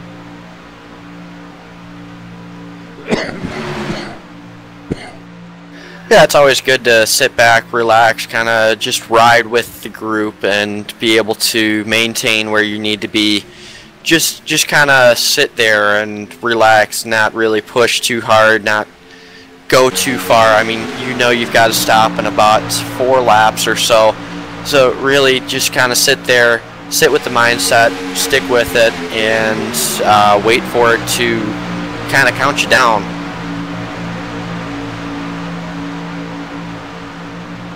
Now, if these drivers do decide to go in as soon as possible, we'll be looking at green flag pit stops in about 6 laps. 4 to 6 laps. Yeah, somewhere around there. We're really just kind of focusing on trying to get everyone else set up for those pit stops, how long they're going to take, whether or not they're going to take 2 tires, 4 tires. Most of the time you won't take 4, but in certain cases you will take none. So certain people might be looking at that as a strategy. Full tank of fuel usually takes about 6 to 7 seconds. 2 tire stop is going to take 7 to 8 seconds. So going to be interesting to see who decides to do that, and if they're going to be counting off the tenths, then are they going to take a windshield tear off? I mean, visibility is key, but at the same time, are you going to take that lack of visibility and try to go from there? Moving back towards the rear of the field, 19 seconds back, we have Gary Whitmer and Gary Whitmer Jr., father and son, holding down steady in 13th and 14th. They are 18 seconds back. They're not out of this yet, Cody. I definitely wouldn't count anybody out yet. I mean, we could get a very extreme caution to come out, and they would be right back in this. I mean, even the most minors of cautions, of debris caution per se, and they would be just right back in it. Just like that's the whole same reason why Travis Browder, Ivan Garcia, James Stargert, they all are still quite in this race. It's just the fact that, you know, their roles may have changed from major to minor, but they're still there. They're still making a difference. And right now, even 20 seconds back or so, it's not going to matter a whole lot, as if this run does continue to go green, they may not have the same shot as if it's, you know, caution fest. I mean, really, you just kind of got to play it by ear and hope that your calls get played right. Keeping a very close eye on that front pack, anticipating green flag pit stops at any point in time. They may possibly just drain it out. Yeah, there's a good chance that some of them might, but at the same time, I don't know if I would trust running it out and, you know, hoping for a caution or something like that. Instead, I would much rather pit in early and get it done and over with right as soon as I can. Mitchell Reeves, our race leader, leading out at 9 laps. Jason Russo, second place, leading 2. Jack Watts leading 6, Everett Bray leading 9. Everett Lane leading 13.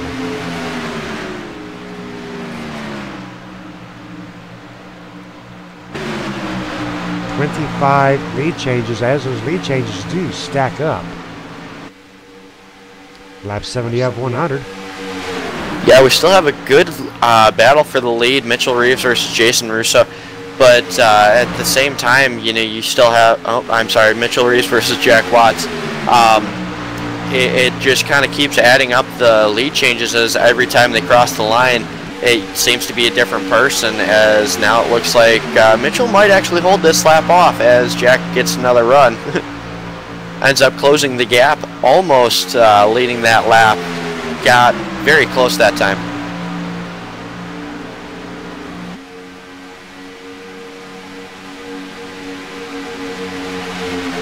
Unfortunate break forward. Lloyd Saunders out for the evening as well.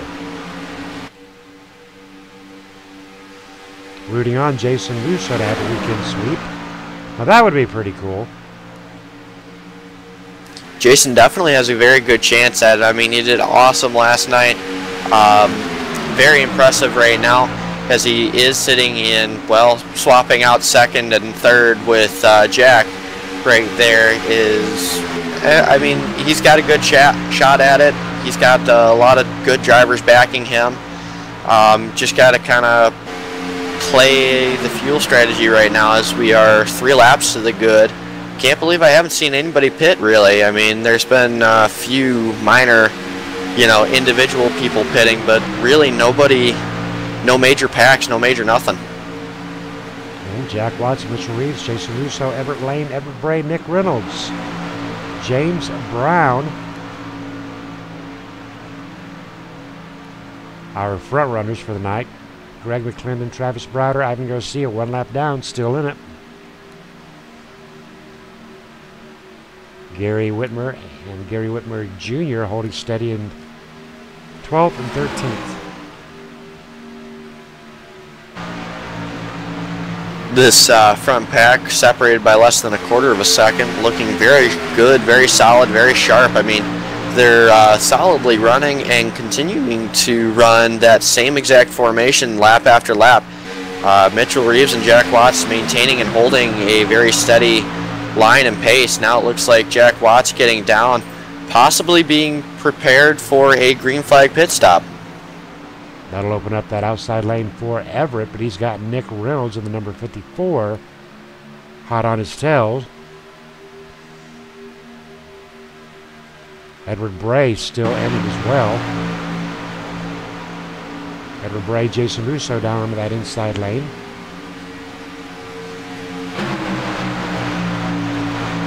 Now it's going to leave Nick Reynolds all out there, all by himself. Wow, interesting strategy. Interesting down onto that yellow line a little bit right there.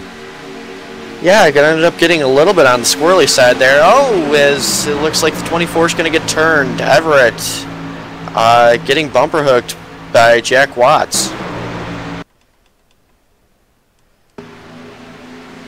Taking a look at that on our replay, and indeed,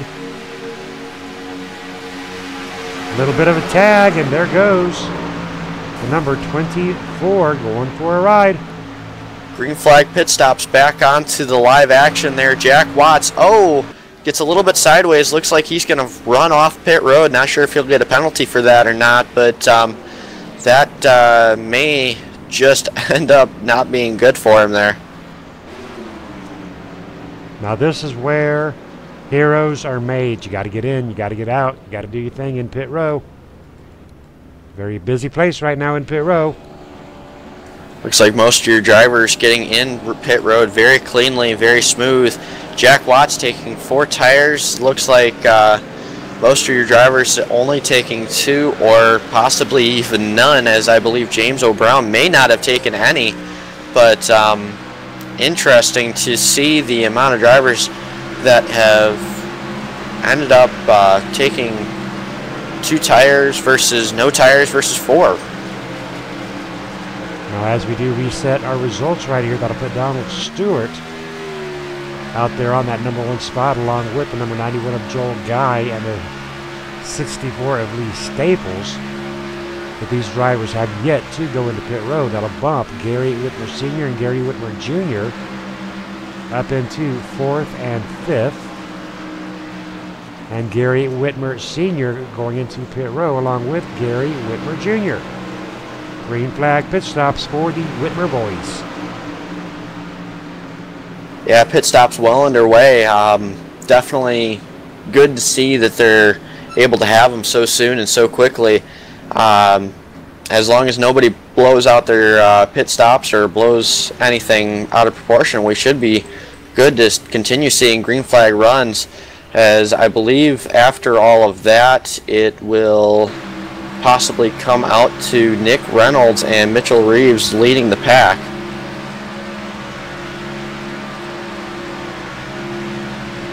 Currently, Donald Stewart, Joel Guy, Lee Staples in first and second and third. 27 seconds back, Nick Reynolds and Mitchell Reeves. 28 seconds back, Edward Bray, Jason Russo, and James Brown. Yeah, Donald, Joel, and Lee to pit soon, should be pretty soon, I believe. And well, we've still got a race with these this original pack up here with Nick and Mitchell and Edward and Jason and James. We've still got a race.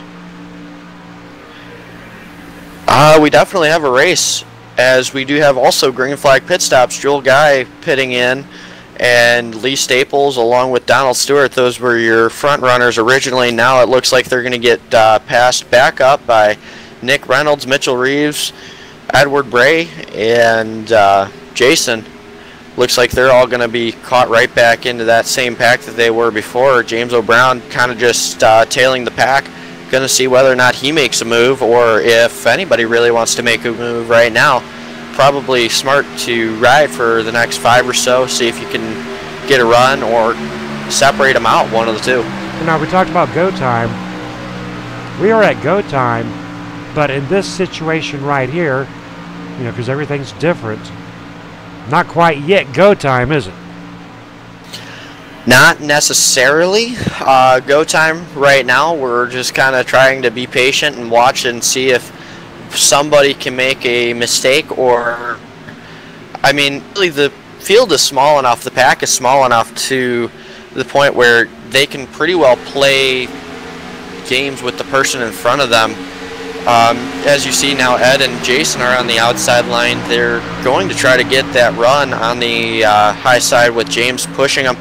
Looks like they're going to be able to get a good enough of a run to get to the lead, but it does not look like it's going to be enough to pass them unless they can get a good rocket off of the corner. Edward Bray free of the number 54, but staying up with Jason Russo. Jason Russo almost clear, is clear. Not clear anymore. Inside lane, pushing back. Yeah, it looks like it's just going to kind of be a side-by-side battle, see who can push harder for longer, and it might end up coming down to lap traffic on whether or not they can get a run off of driver in front of them. So they are now able to shoot through the middle, and it looks like it gave them a pretty decent run right there, because it looks like Ed was able to get Jason clear, but just barely not James, and James is now able to catch right back up to the back end of Jason. Now it looks like they might be able to clear Nick, possibly on the front stretch.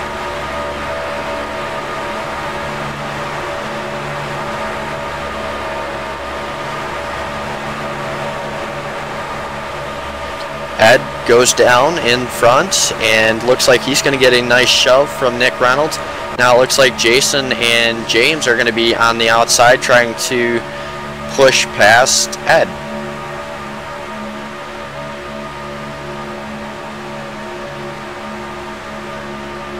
Edward Bray doing a great job tonight. Yeah, Ed is maintained and held very nicely. Very smooth lines, doing a great job at maintaining where he's supposed to be and where he has been up in front most of the night. So good to see that happening. Also, now we have Gary Whitmer Jr. entering into the picture as he's being pushed by the 72 of Ivan Garcia. Both lap down drivers might make a difference in this race yet.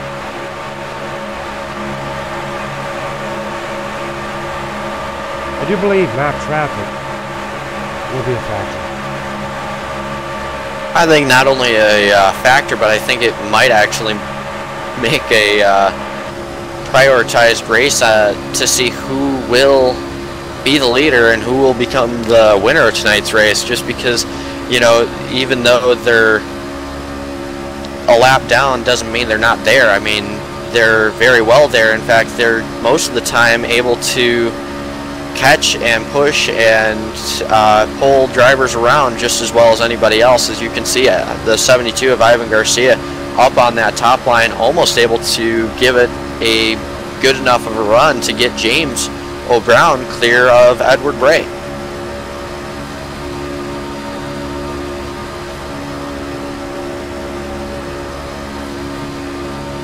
Drivers remaining on this lead lap. Michael Johnson, Joel Guy, Donald Stewart, Lee Staples, Jack Watts, 18 seconds back. Top 5, Nick Reynolds, Edward Bray, Mitchell Reeds, Jason Russo, James Brown. Ed got a hard shove that last time through 1 and 2 by Jason. He ended up getting quite squirrely, washed up the racetrack there, as he wanted to make sure he had a nice smooth line on that outside line. Now it looks like it's going back up against 3 against 2, so interesting to see if they can make it work again. Now Ivan Garcia down on that bottom lane, looks like he's going to try helping out the Southeast boys. Lap 84 of 100. 16 to go, 31 lead changes.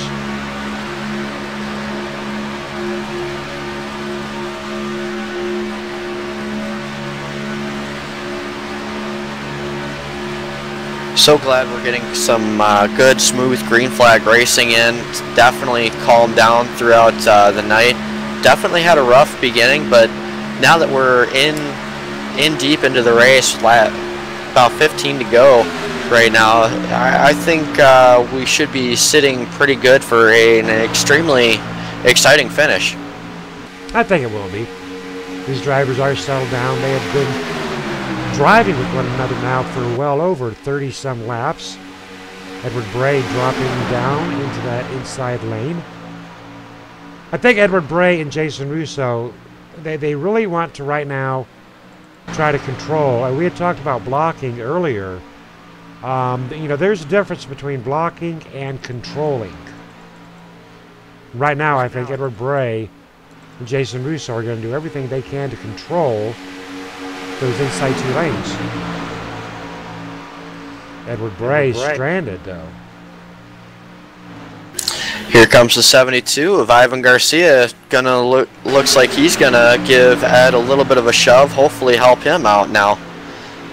We said that lap traffic might play a bigger role than what most of us think, but now it's definitely going to play a big role, as now it's 4 against 2 on the inside versus the outside.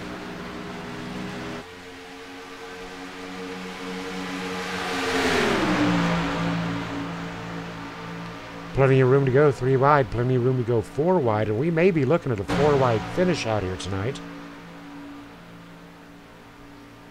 14 to go in the monthly race for Pad. People get distracted driving.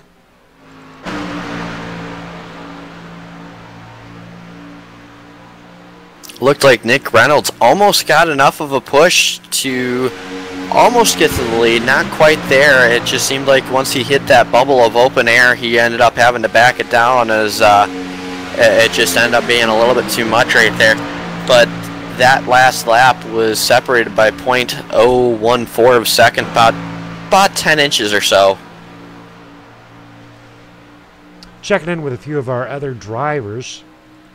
Jay Dargett making his way into pit row. Gary Whitmer, 1 lap down in the number 52 in position 14. Travis Browder, 1 lap down in position 13, working with Lee Staples in position 6th, and Jack Watts in position 7th. Greg McClendon still out there on that track in position 12, 1 lap down. Gary Whitmer Jr., 1 lap down in position 11th. In line 4, that lucky dog, Jay Dargett, dropping out of tonight's race. Michael Johnson, position 10 on that lead lap, along with Joel Guy and Donald Stewart in 8th, 9th, and 10th. 28 seconds back. Jack Watson 7th, along with Lee Staples, and they're 23 seconds back. And that'll bring us back up to this lead pack with Edward Bray in 5th position. But Edward and James and Ivan, well, they need to get busy. They need to get up there with Jason Russo, which will have to go. Yeah, we just had a very interesting little conflict. Jason Russo, his internet just kind of flashed him off the track and right back on, as then it kind of confused Ed and Jason, or James, and ended up putting them into a precarious situation where James O'Brown ended up having to go all the way down below the apron, or below the yellow line onto the apron, and ended up putting him a little bit further behind than what most of them would have liked. But now it looks like James and Edward getting back up to speed, back up onto the track, and now it looks like they're going to be able to take the lead back and control the field again.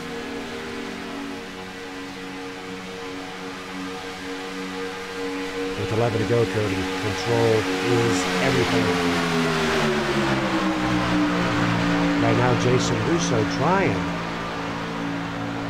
to make a sweep. Sweeps are hard to come by,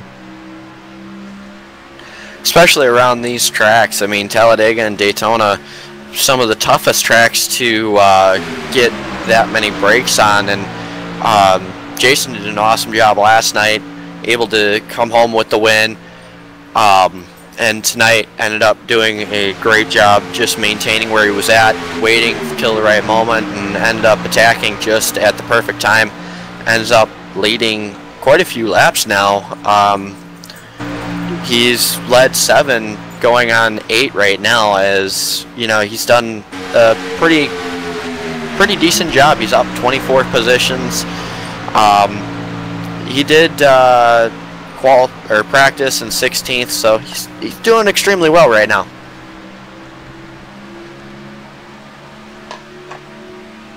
Been a crazy night out here, though, I tell you what.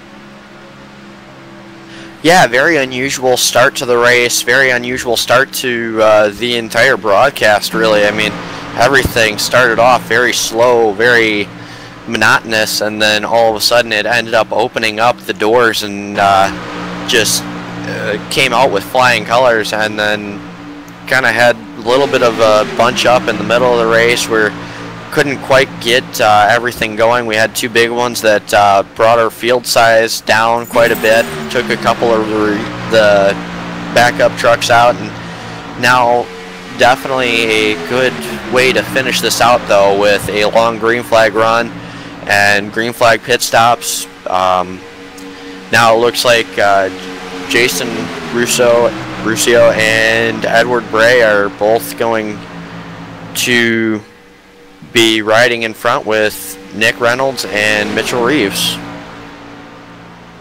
Lane control at this point in time is everything. Don't expect to see a lot of lane jumping here on out. Fully expect Jason Russo and Edward Bray to stay exactly where they're at with 8 to go. Inside lane having the advantage.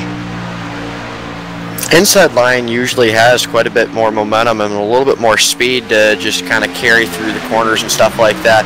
But interestingly enough, you see the outside line, and it seems to just end up getting a lot better shots off the corners and up off of the initial areas. And right now you got James really helping out that outside line, giving them huge shoves and getting them almost up to the point where they could have passed the inside line. But right now it just looks like they're kind of playing back and forth, controlling where they want to control for right now. Lap 93 of 100, 7 to go in the monthly race for Pad. 266 miles out here tonight.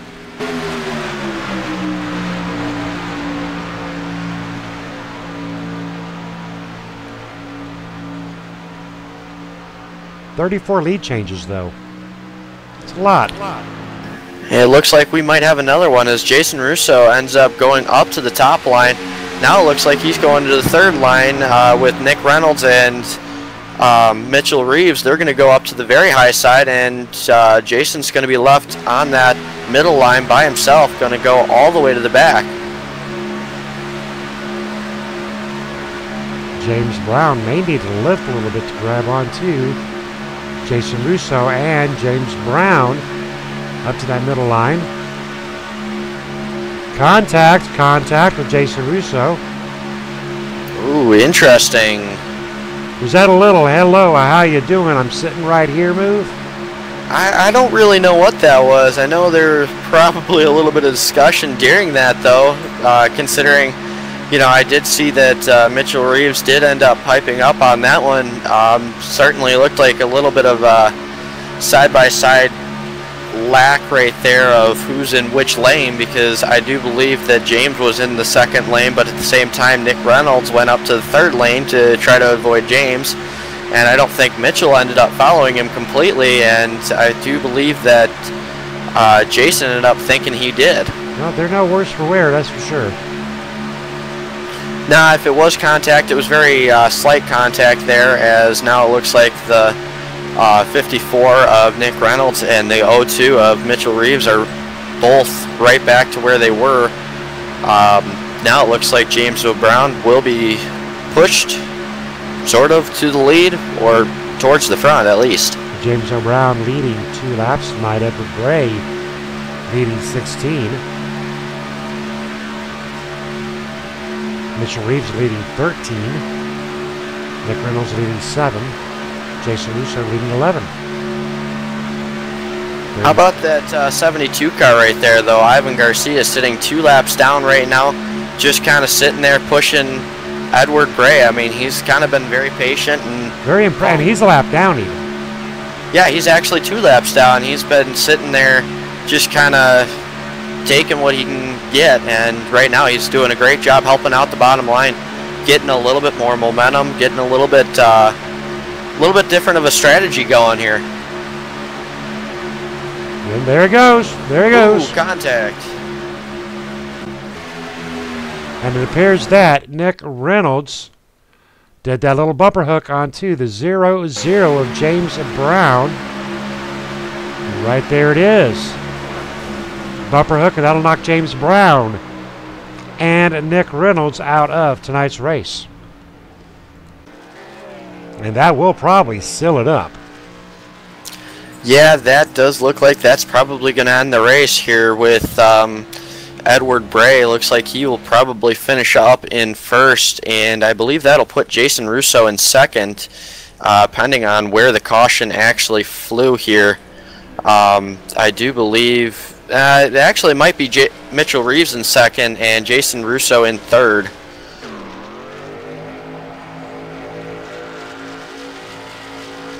We're on lap 98 of 100 with 2 laps to go. So I do believe this is over, but we're going to have to hold it out for 2 laps and see exactly what the race officials do indeed decide. But tentatively, we're looking at Jason Russo, Mitchell Reeves, and Edward Bray.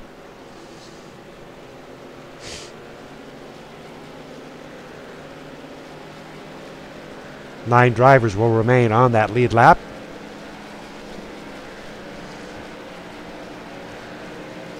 Tough break there on the end, though, but I tell you what, they were racing.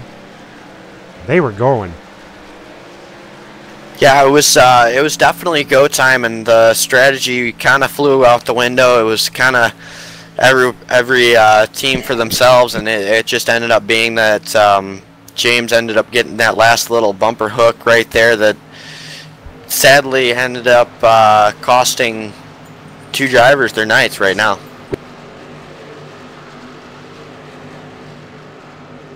Nick Reynolds trying to make his way back to the pack to secure a 4th place position, but he is smoking. Yeah, all he's got to do, though, is make it around one more lap, and he will be able to secure that 4th place finish. I mean, even if he just makes it around this time, though, he will secure a, I believe that's a 9th place finish at the bare minimum. All right, well, maybe 11th, I don't know. I'm going to go on and move Jason Russo down, let you have a little chat with me, congratulate him on his podium. How about it, Jay? You got a copy? I got you. Go ahead, Cody. So, finishing 3rd tonight, looks like that will be the race. What happened there on that final couple laps? It was getting a little crazy. We had a lap car there between us. He was a little squirrely, but we were holding him together, and I don't know what happened there on the outside. Looks like 54 and the 0-0, I think, might have got together. I'm not really 100% sure. So it definitely looked like pit strategy, though, definitely played a favor in tonight's race. For you and Ed, it just ended up working out pretty well. Excellent. We timed that pit perfect. We went in with a few others and were able to keep the lead draft, and that's pretty much what won it for us. 10-4, awesome to hear. You won last night, 3rd place tonight. Definitely a good weekend for you. That was a great time. Last night was really awesome. Big shout out to all the guys last night, and good night tonight too, especially for Pat. Congratulations, Jason, on 3rd place. Awesome job, awesome drive. Thanks, guys.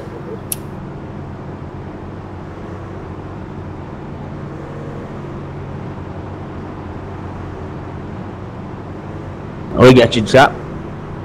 Mitchell, 2nd place tonight. Definitely looking pretty solid. I mean, the pit strategy didn't work out perfect for your team, but that caution ended up leading you with a second place finish. How about it? Yeah, we were setting up to push Nick Reynolds to a second straight paddle race. We were really kind of sitting in the best seat we could have. You know, we were. It was kind of me and Nick versus Edward Ruscio and James Brown, and we started that last run on the bottom and realized that there just really wasn't much we could do. So we ended up maneuvering it to where we would be on the top. And once we found the top line, we're like, well, we got a chance. And I was just kind of maintaining. And I think maybe Nick may have clipped James or something happened there. But, you know, P2 is not bad. It's not first, but it's definitely not 23rd. So 10-4 on that. Mitchell, that pit road, though, definitely didn't help out your team. It seemed to kind of separate you guys out a little bit. In that case, it just kind of dropped Jack Watts off. Any idea what happened there? Yeah, well, we were going into a pit road that lap, and on the back stretch, Jack had an issue with Everett Lane, and that kind of got us a little flustered there. And once we finally got to pit road, Jack was leading us in. I think he might have just downshifted and wheel hopped a little bit, and then he topped that off with forgetting to turn off his tires on his right side, so that kind of put him back. But you know, it's hard to drop back 5 seconds in these races because those 5 seconds, it's almost impossible nowadays to get it back. But like I said, you know, me and Nick had a heck of a showing. I really wanted to push Nick to the win there, but you know, just wasn't in the cards tonight. But there's always going to be another race. 10-4. Congratulations, Mitchell, on the second place finish. Now I guess it's time to talk to Edward Bray. How's it going, Scott?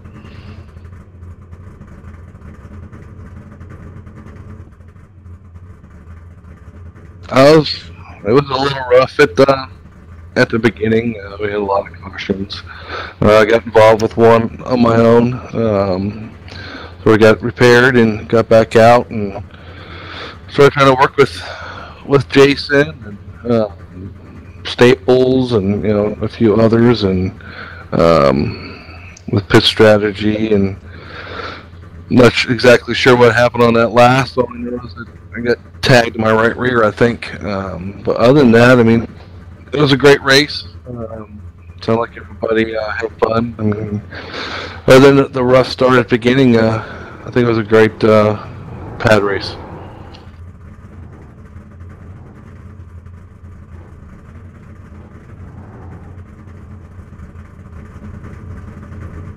I ride a Harley. Yeah. Every time I'm on that bike, it sickens me because I'll look to my left or look to my right, or I'll be riding and looking in front of me, and there'll be somebody looking down in their lap at their cell phone, or they're reaching over and trying to get something for their kid in the back seat and not paying attention. I've seen this way too many incidents where a car will swerve over in front of me or in front of somebody else. So it's a big thing for everybody that's on two wheels, just not on four wheels. So it's being a big supporter of pad is definitely hit home here.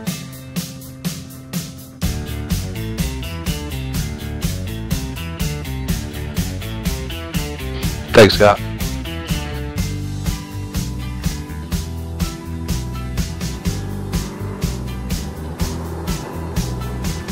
Certainly. Edward Bray ended up coming out on top tonight, led 20 laps. That included the most important one. 22 caution laps, a little heavy on the cautions of 6. 35 lead changes, looked pretty solid. Once we finally started getting the race going, we ended up having a little bit of an introduction issue and stuff like that, but it got settled out, got sorted out, and I ended up leading for some very interesting racing towards the end.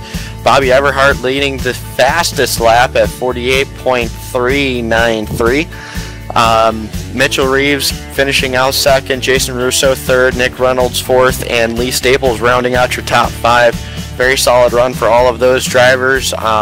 Congratulations to all the drivers. Thank you for coming out to the Pad 266. Great racing.